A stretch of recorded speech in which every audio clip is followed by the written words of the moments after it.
the war is an absurdity in the 21st century and the war is evil. These are the words uttered by United Nations Secretary General Antonio Guterres as he neared the end of his week-long peace effort in Eastern Europe. He visited the decimated Kyiv suburbs of Borodianka and Bucha and Irpin as was called on for Russia to cooperate with investigations being led by the International Criminal Court. Guterres visited Turkey, Russia and Ukraine via Poland, describing himself as a messenger of peace. There were also discussions to enable evacuations for civilians holed up in a steel plant in besieged city of Mariupol, which is described as an apocalypse. Moscow is a messenger of peace. My objective and my agenda is strictly linked to save lives and to reduce suffering. In a week that would see him make a stop first in Turkey that has facilitated peace talks ahead of meetings with Russia's foreign minister and the presidents of both Russia and Ukraine.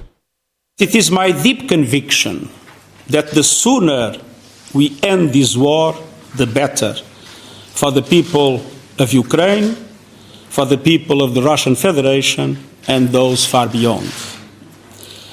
The United Nations has repeatedly called for ceasefires to protect civilians and to facilitate a political dialogue to reach a solution. So far, that has not been possible. He engaged Tuesday across the now infamous long table in a lengthy tete-a-tete with Russia's president, who had for weeks refused to take the SG's calls over his criticism of the invasion as the UN chief pushed for humanitarian corridors out of Mariupol. We can't sign security guarantees without deciding upon the territorial issues relating to Crimea, Sevastopol, and the Donbas republics. But, nonetheless, the negotiations continue online. I hope the talks will yield a positive result. I'd like to turn to the second part of your question. That's Mariupol. The situation there is difficult and tragic, but it is simple.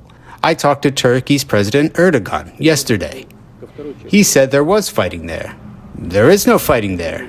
It is over. There's no fighting in Mariupol. It is stopped.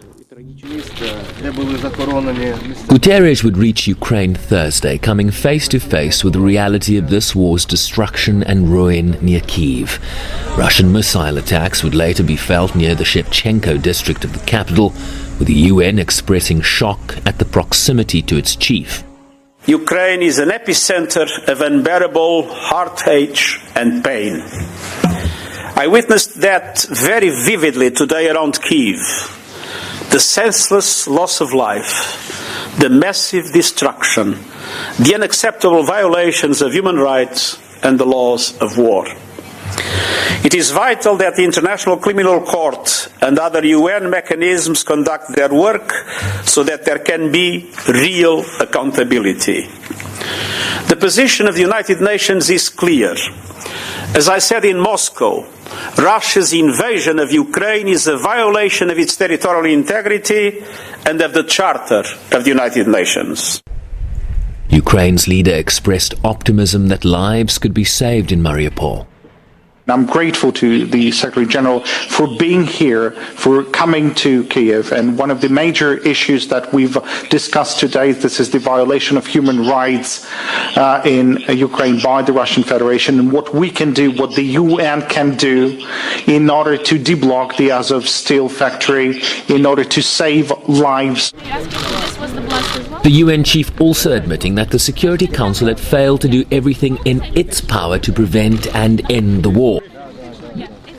He called the Council's failure, where Russia serves as a veto-wielding P5 member, a source of great disappointment, frustration and anger as he sought to distinguish the work of the UN Secretariat from the decisions of UN member states.